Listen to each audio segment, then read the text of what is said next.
fellow peasants. It looks like streaming and subscription-based gaming is going to take over the world, and Square Enix are going to be one of the first to fall in line.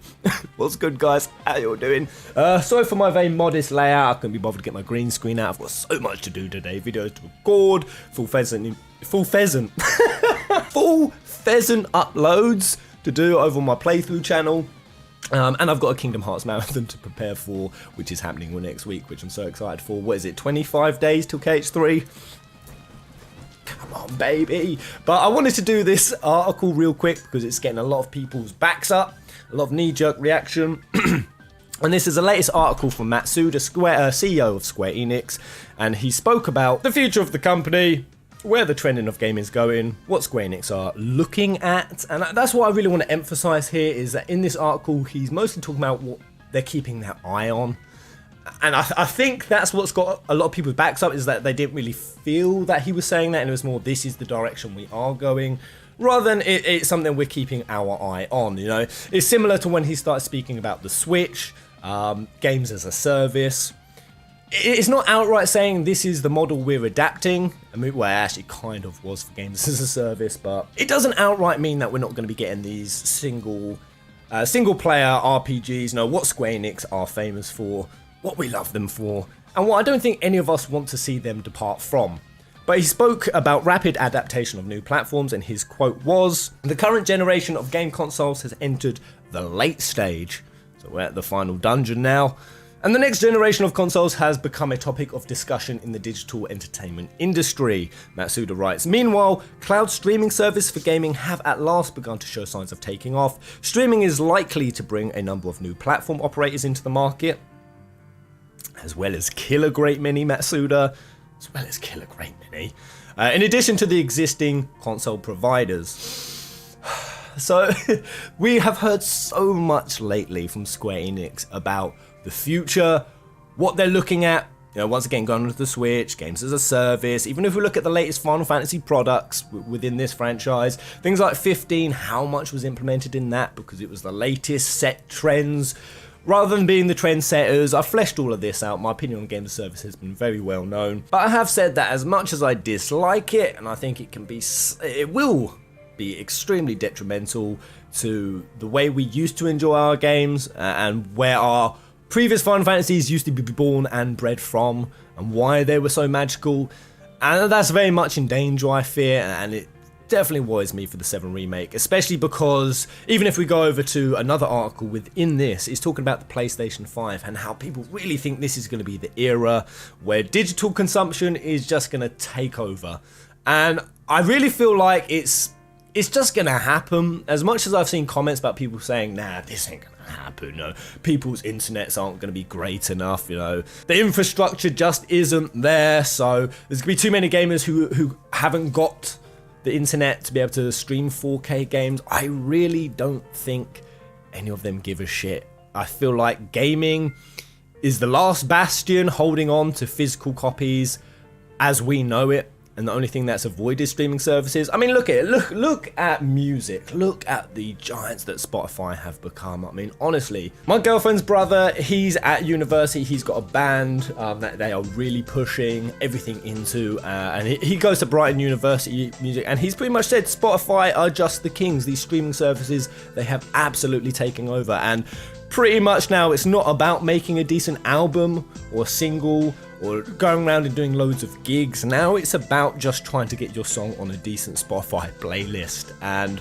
it's just it's crushed the market. It's crushed so much opportunity for up and coming musicians, and then even if they do up and come, even if they get to a decent stage, you know, 10-15 years ago, the stage that you could have made a living at in music, you can barely earn £1.50 now, because of these streaming services and because of how we are consuming our music. And the same has gone for TV, it's gone for movie, Netflix, look at the giants they have become. And all of this digital entertainment, it's really not doing any of those industries any service, really. I mean, it's going to go that way simply because no one wants to wait for their physical copies anymore. They are dying out. As much as I hate to say, even I'm guilty of it, I will only get a physical copy for the games I really want. You know, for the ones that I want a physical copy, I just want to. But other than that, I'm just going to buy it straight off of the PlayStation Store. And I've dabbled a wee little bit in the PlayStation streaming services. I did it for The Last of Us, so I quickly switched off of that because it was doing the old PlayStation 3 one. Rather than the 4K PS4 version, so I obviously upgraded to that. So I definitely think that it's going to be difficult for gaming. I don't think it's going to be dying out as early as the PlayStation 5. I think it's going to take probably the console generation after that, because, you know, if PlayStation 5 is going to be on the market another 7-8 years, it's really going to get to the stage after that where we're going to see the technology and the streaming capabilities, and again, the infrastructure across the world just improving.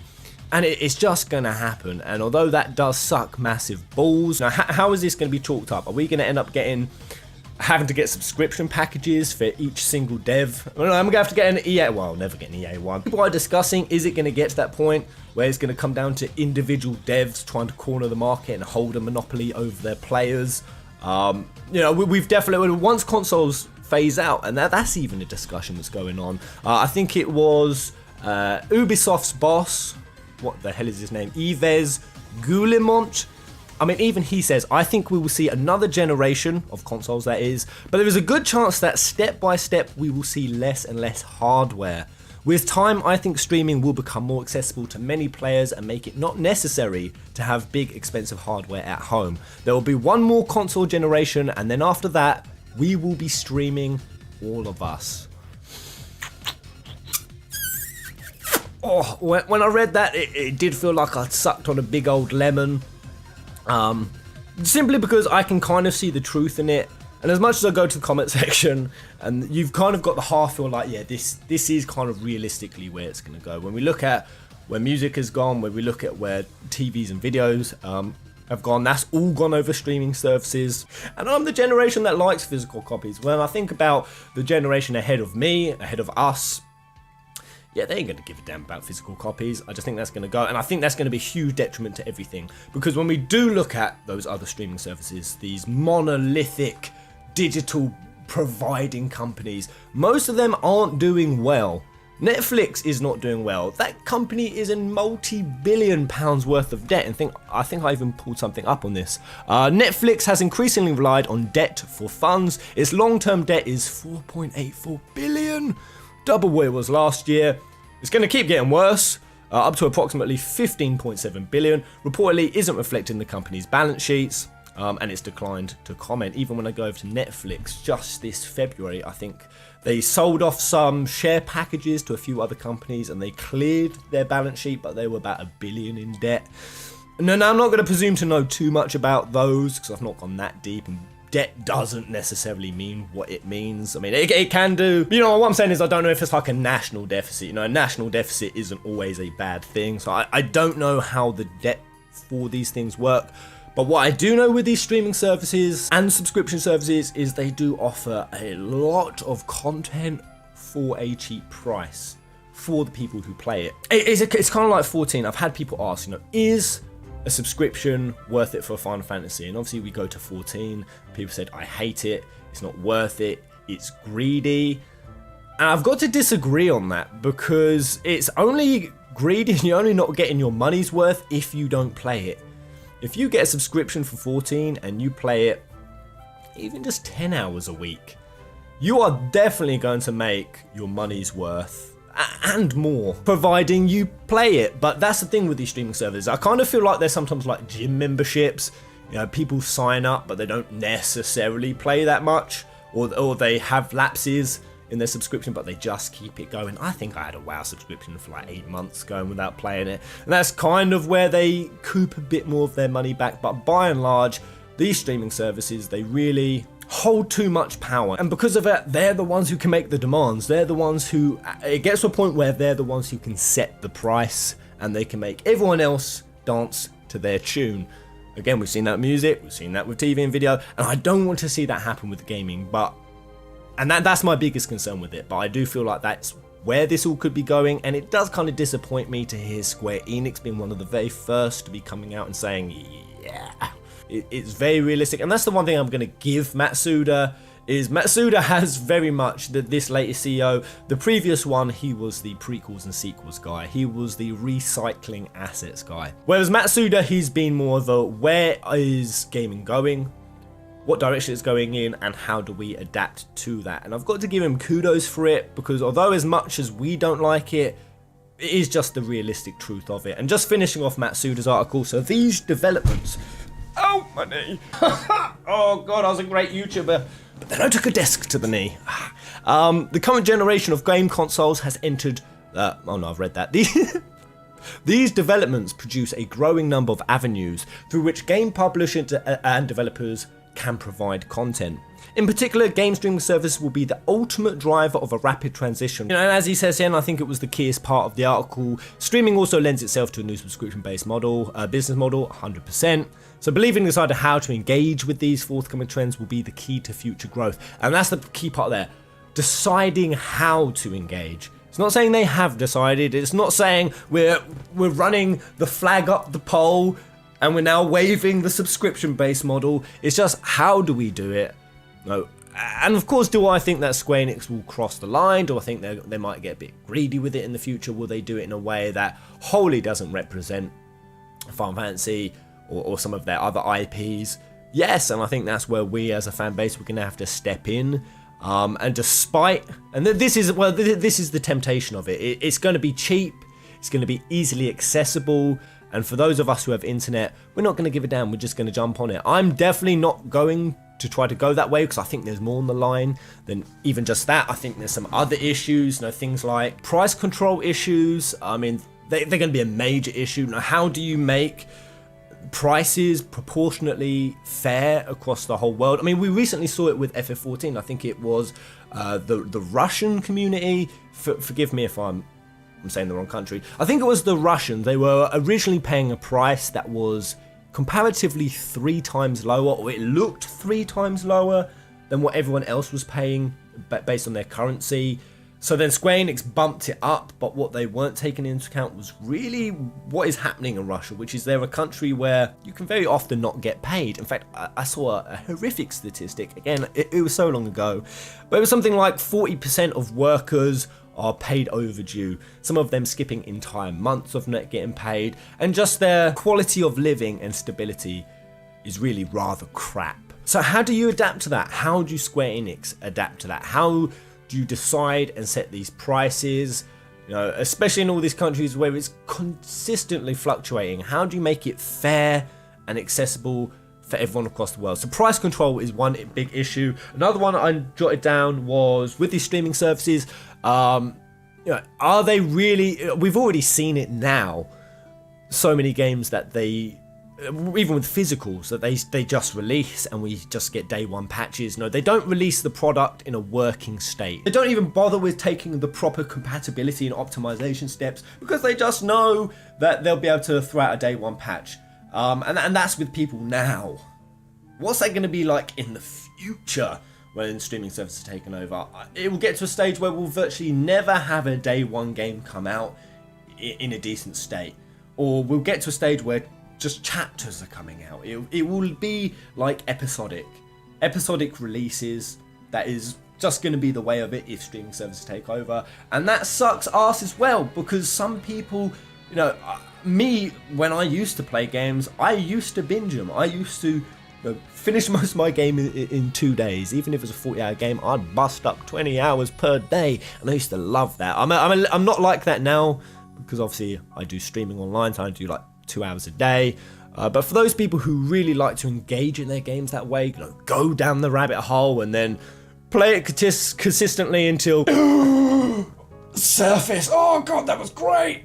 That's not going to be an option for those kind of people who like to play that way. This is going to change, alter, manipulate, and decide how we can enjoy our content and the pace at which we can enjoy our content for gaming. And I really don't want that, as well as like I said, all the repercussions this could have on the rest of the market. I did make some pros for this. It will avoid resellers of games. It will avoid leaks and piracy. I'm not entirely thrilled by it, but I'd still rather Square Enix be ahead of the curve and be aware of it and decide where they want to do with it, and just open that line of dialogue. Like, what I appreciate with this article is, while a lot of people are shitting on Matsuda and Square Enix for this and getting really pissy, I like that at least they've come out and said it, because all of them are thinking it, all of them are doing it, all of them are looking into it. It just depends on whether they're gonna open those lines of dialogue with their fans, which is what he's done here. He's spoken about it publicly, he's let us know what we're thinking about, and that is just infinitely better than them keeping it under wraps and doing these things all in the shadows. I'd take an honest scoundrel any day over a lying scoundrel. And then the final point I made, which is neither here nor there, but could be a motivation towards them doing it, is we won't have any more generational compatibility issues on hardware. You know, whatever these devs create, it's going to be timeless now. You know, it's not going to be confined to a specific console generation and then just gone in the wind, never to be played again, you know, once we switch over to the new console. And I don't know if this also means we'll get a more richer, consistent release schedule, because so much we have with console generations, we have games based around that, you know, so people get very much into deving these games before the new console comes out because they want to get on it, but they kind of don't know how to get on it because they're not entirely sure and they're not entirely comfortable with the hardware that they're using. And then when it gets to the back end of the console generation, everyone's kind of stops making games because, well, it'll have a year of life on that console before that's gone. If it all goes streaming, it's just going to be one whole continuous updatable, upgradable product and platform that they can keep going. I think it might have been a bit exaggerative what the Ubisoft guy was saying about there will be no more consoles whatsoever after the PlayStation 5. That seems a bit of hyperbole to me. I think we will still have consoles. I don't think PlayStation, Xbox are going to see their day end just yet. But there we go, guys. Quick little video and my thoughts on this earlier last in the morning. Am I concerned? Am I wholly worried? Yes. I know, like I said, I do feel like this is going to affect dev independence, creative freedom. I think it's going to drastically alter how these devs do business, and not in a good way. It's going to shift the entire competition into who can secure the strongest monopoly and chokehold over the industry, again, like Spotify did, like Netflix, like Amazon Prime.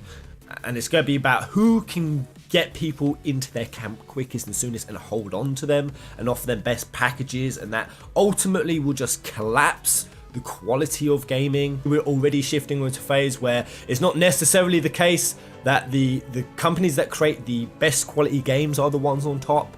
It's the ones who are able to do the shadiest, shittiest, smartest and most cunning business tactics to get their monopoly, and I think that's going to get even worse if this comes about in the future. No longer will the most important people in a company be the directors or the musicians or the artists. The most important people in a game dev company will become the marketing department. That's how it'll be. And especially if it does go into the position where individual game devs, which I've heard this speculated, individual game devs want a subscription for their type of games, I think that will be even worse, because if you think the heat is bad now, Square Enix, wait until you get to a point where people are subscribed to you. Like, if you're subscribed to a dev, you are going to be so much more demanding, quite rightfully, because they set up that you're going to be more entitled to cry and whinge and bemoan the kind of games. You know, right now, if you think Square Enix aren't on the right path, you can just hop over someone else. But if you get people subscribing to you specifically, and I'm not saying they're saying this at all, that's where it's going, but people will be way more pissier and way more quick to fire the wrath of Poseidon when you cock up. So I hope it doesn't go to the crazy dystopian version that the Ubisoft guy is talking about, but I do anticipate it'll be somewhere in between, but I'm rambling like a motherfucker. There we go, guys. I want to know what you think in the comment section below. Have a great day wherever you are, and I never really say this, but I have heard that if you ask people to comment, like, subscribe, hit subscribe, hit the bell button to get notifications, as if any of you don't know that will actually, do you mean I'm starting to do the YouTubings correct? I might actually get to my 100k goal. So if you could do that, I would really appreciate it. And you'll get to see all the sick stuff I've got planned for 2019. This guy are sick. Till the next video. Go!